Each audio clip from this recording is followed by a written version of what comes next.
Hey everybody, I want to talk to you about how to write hypotheses for a hypothesis test. As you can imagine, this is going to be really important because, well, every hypothesis test starts out with hypotheses. That's what the test is based on. So it's really important to write them well. And there are a few things that you have to know about them. So number one is that you're going to write two hypotheses for every hypothesis test, and they have to contradict each other. You cannot have them both be true at the same time. You need to write them in such a way that one is true and one is false.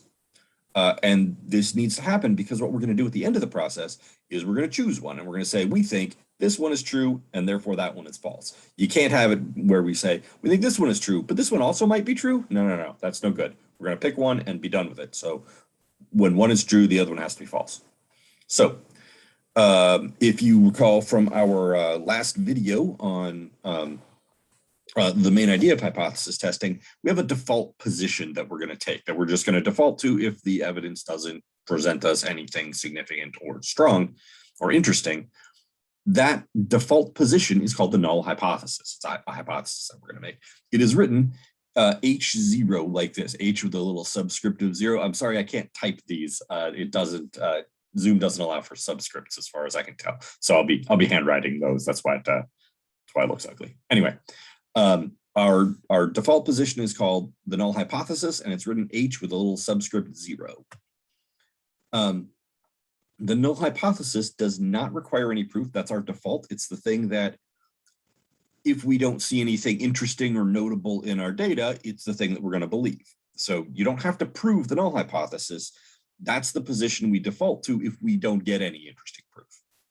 Now, that is usually the position that the researcher is, quote unquote, trying to falsify. And when I say trying, good data collection does not allow for motives, right? Your motive when you're collecting data is to collect as unbiased of data as possible. The researcher themselves may have some sort of vested interest in having the research go one way or the other, which we'll talk about a little bit when we get to p-values. But we're going to assume completely neutral good intentions by the researchers when we're gathering data. But the null hypothesis is probably the thing that the researcher would prefer was false. The opposing contradictory hypothesis is called the alternative hypothesis for pretty obvious reasons. And it is notated H with a little a instead of a 0, like this right here. Like that's an A, not a 0. Some people also write that as a 1. That seems like I don't want to do it that way, right? 0. I know it's the 1 to contradict the 0, like in binary. I definitely prefer the A for alternative, so the name makes sense. The alternative hypothesis is the one that requires proof. That's the one that we have to show that that the data strongly supports, or rather that it contradicts the null hypothesis. If our data contradicts the null hypothesis, then we will believe the alternative hypothesis. And we'll say that we reject the null hypothesis. And again, for us to think that the alternative hypothesis is true, we must reject the null hypothesis as false. And again, that's why they have to contradict. They can't both be true, because then that doesn't work out. So let's do an example. All right, Janet here, my theoretical researcher, she works in R&D at a cookware company. She thinks that she has improved their manufacturing process in a way that helps their pans last longer.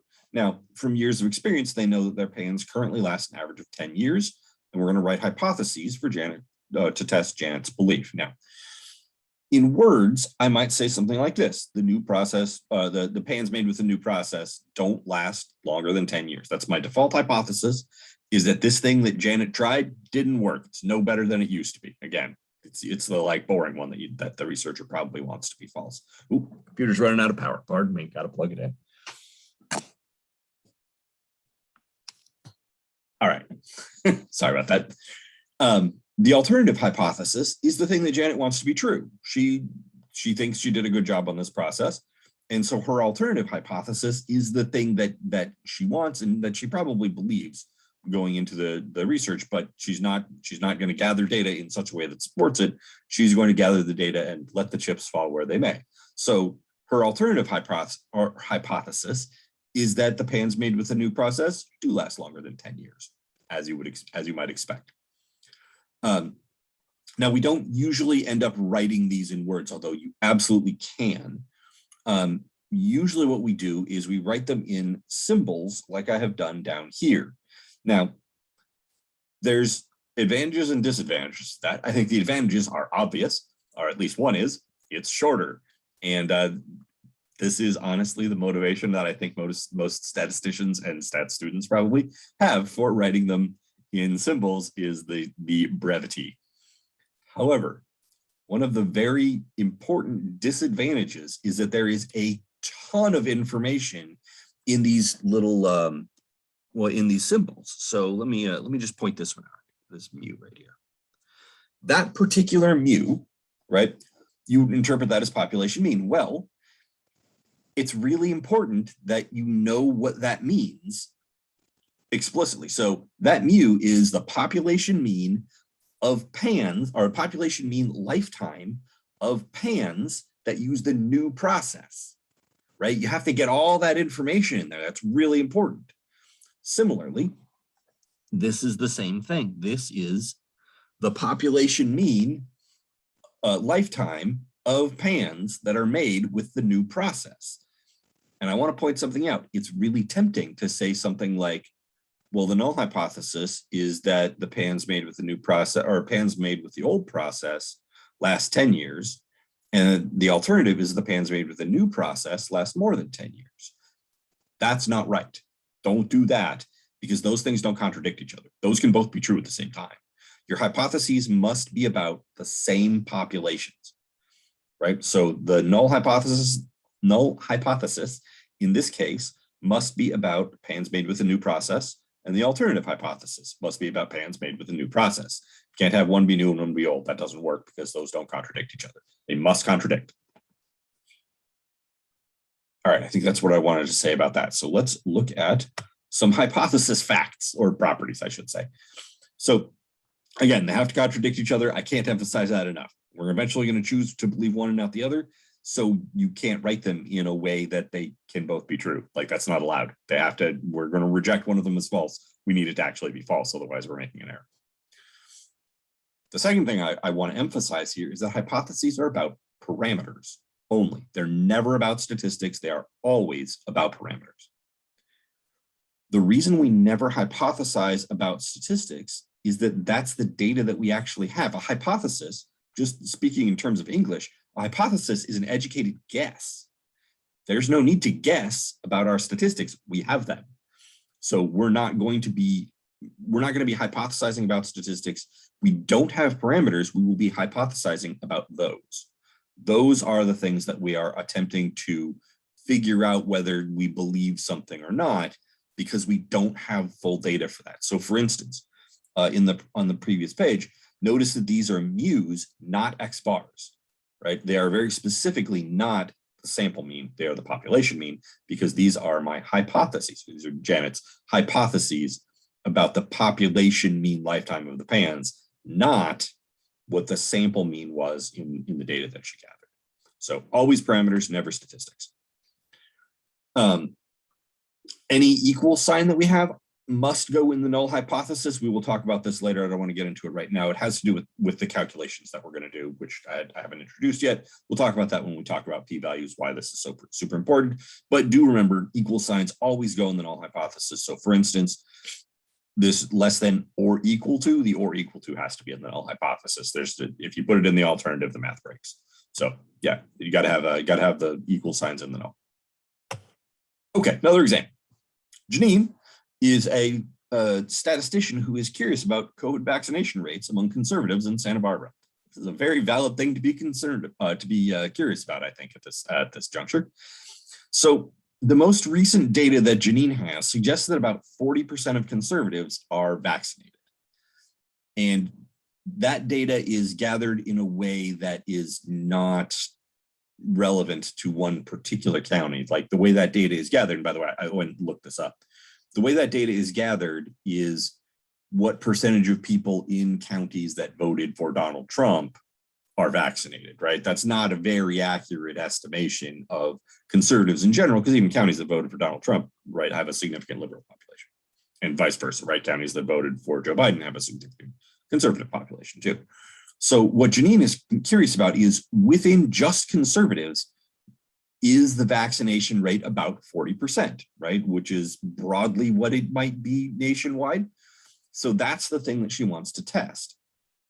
So what I'm going to do is I'm going to stop talking for a second, and then I will write hypotheses here and let you try and write them along with me. All right, so pausing.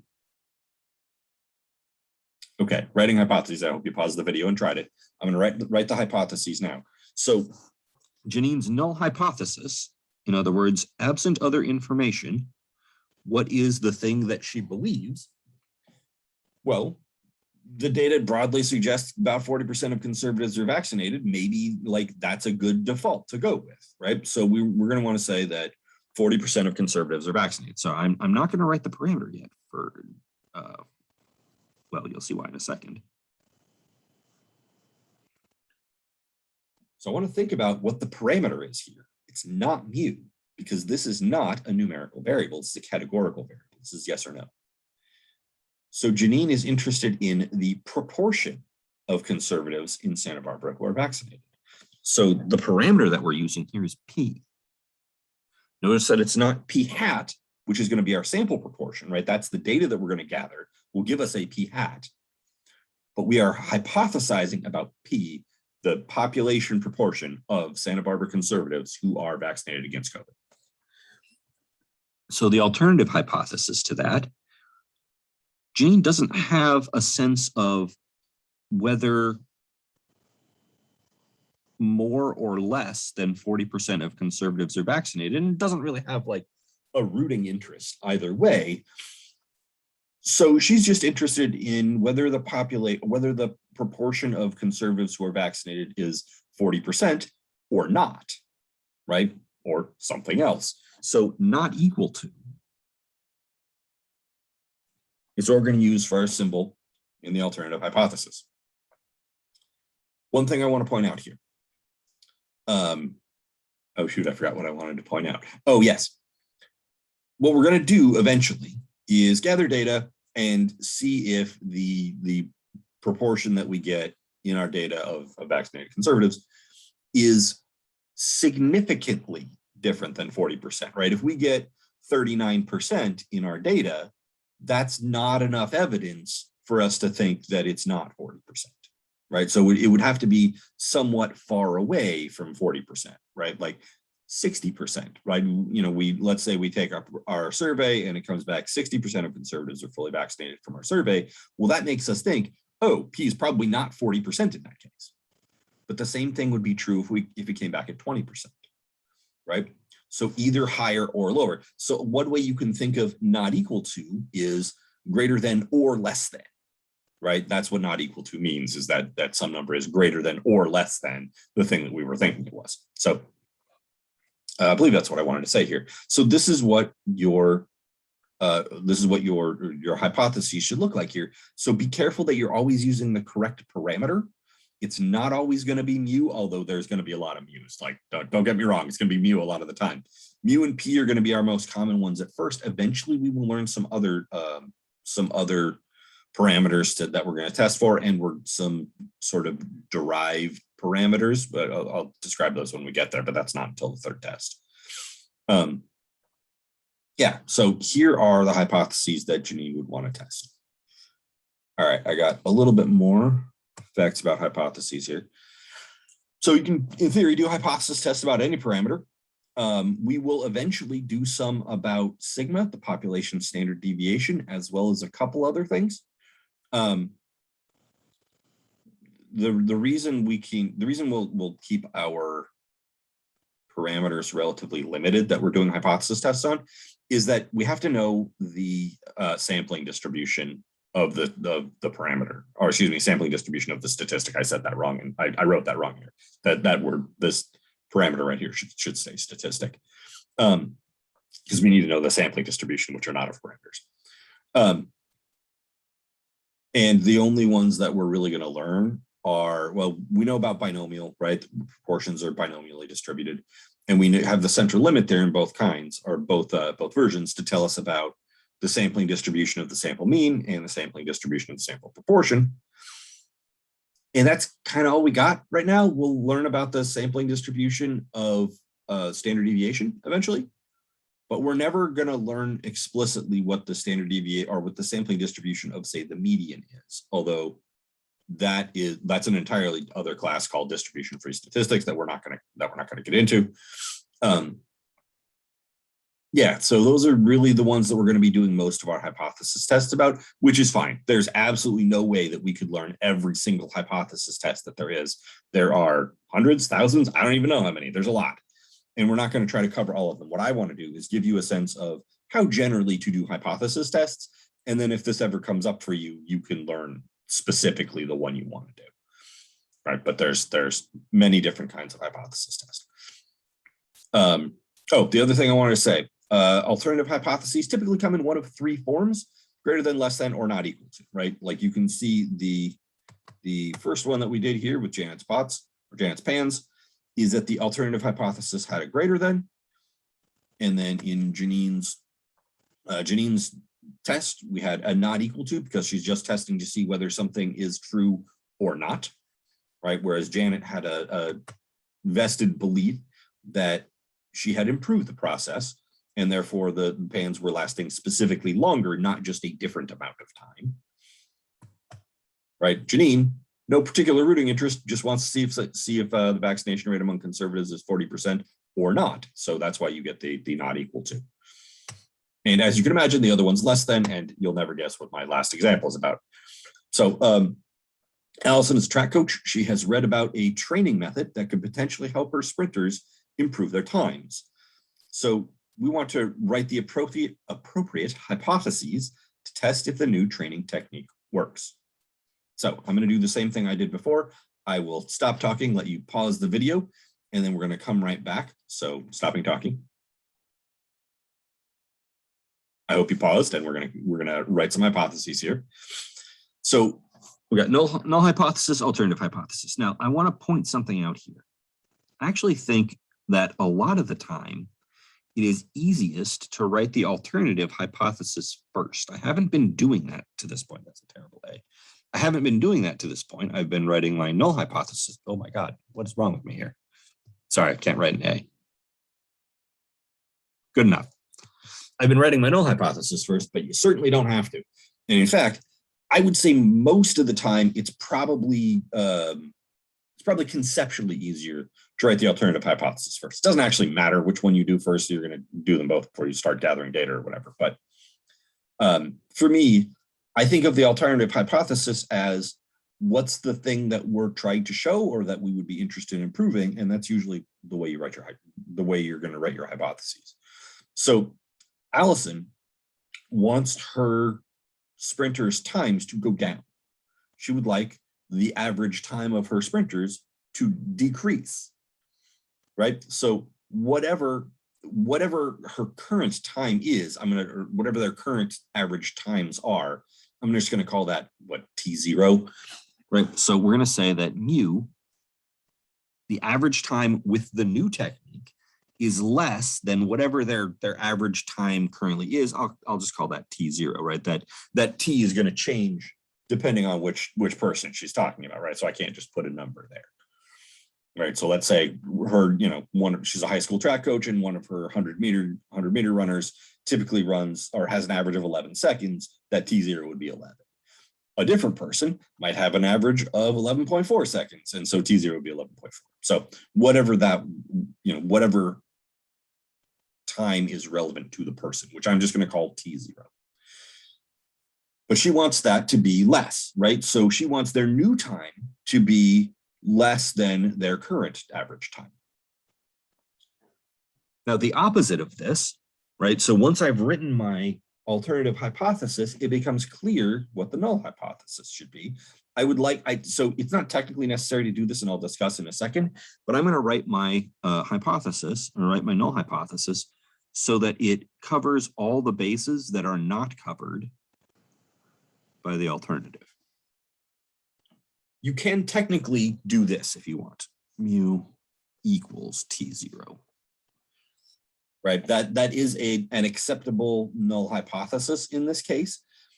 I don't like it conceptually though, because it doesn't cover all the options, right? Like what if Allison tries this technique and her sprinter's times go significantly up, right? They get much worse. Are we really going to say that the mean time is the same? That's not what we saw in the data. That's not what we really mean. So it turns out that mathematically, this is 100% fine. You can actually write all your null hypotheses with equal signs if you want. And the way I learned statistics, that's actually what I did. So I'll probably end up doing this at some point, but I don't want to. I want to have my hypotheses cover all the bases, right? So if my alternative hypothesis is less than, I want my null hypothesis to be greater than or equal to. And yeah, if you read in your book, I don't remember what page it's on, but your authors, there's two authors of your book, Susan Dean and Barbara Olowski, and they have this discussion, like a couple paragraphs long, about how one of them writes all of her null hypotheses with equals, and the other one does what I'm suggesting we do here. And yeah, turns out it doesn't matter. Mathematically, the only part that we're going to end up actually using is the equals. So if you write it as equals, that's fine. The other stuff is just more for conceptuality. I feel like that's not a good word. It's for helping conceptually understand writing hypotheses. So that's what I'm going to do. I'll try to do this with the greater than or equal to and less than or equal to and whatnot all the time. I'll probably slip up at some point. Feel free to call me on it. But yeah, I think that's all. That's what I really want to say about hypotheses. So let me just briefly sum up. Somewhat briefly, if you can ever call me brief.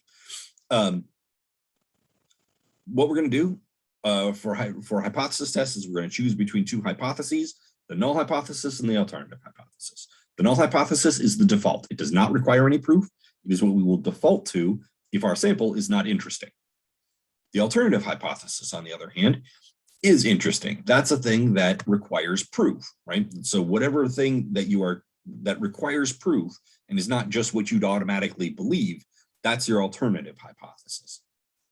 And they have to contradict each other. You can't write them so that they can both be true. It has to be the case that they can't both be true at the same time.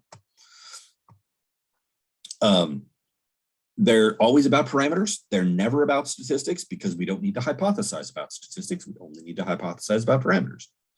And any equal sign goes in the null hypothesis, which again, we'll talk about this later when we get to p-values a couple of videos from now.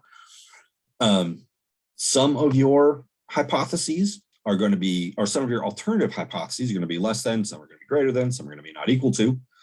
And that means that your null hypotheses basically come in the variety of, if your alternative is greater than, your null is going to be less than or equal to. If your alternative is less than, your null is going to be greater than or equal to. And if your alternative is not equal to, then your null is going to be equals.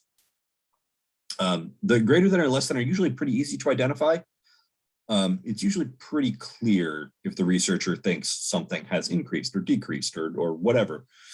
It can be a little less clear about not equal to. For instance, I deliberately left it. Well, I guess I wasn't as clever as I was intending to be when I wrote this. But Janine specifically wants to test if Santa Barbara vaccination rates among conservatives are different than the national rate.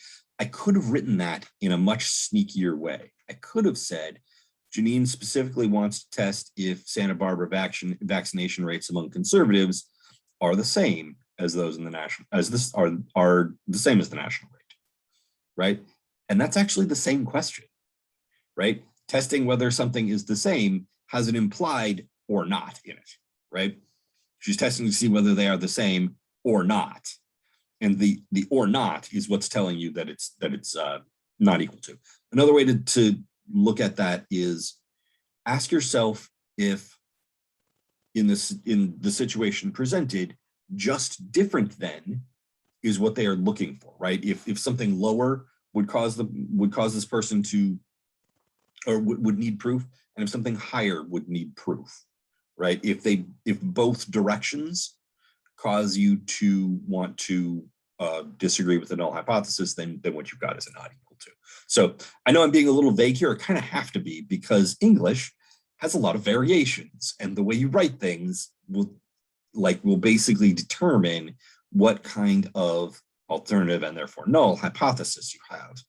And if that seems a little, I don't know, squishy for a math class, well, that's actually kind of how statistics is. I don't know if I've said this to you before, but statistics is, and I'm not kidding here, probably 60, 70% reading comprehension.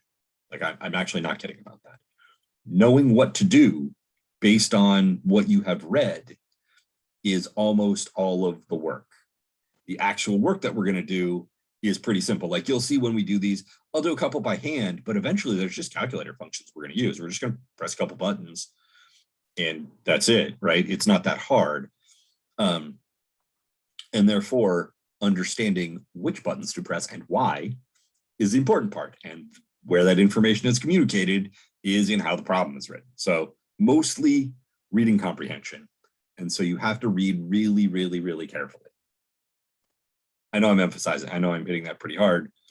We'll see how it goes. Just keep in mind, read very carefully. Yeah, I believe that's all I really wanted to say about writing hypotheses. You will have plenty of chances for this. We're going to do many hypothesis tests. And so you will have plenty of chances to get good at this. So yeah, I think I will leave it there, and I will see you guys in the next video.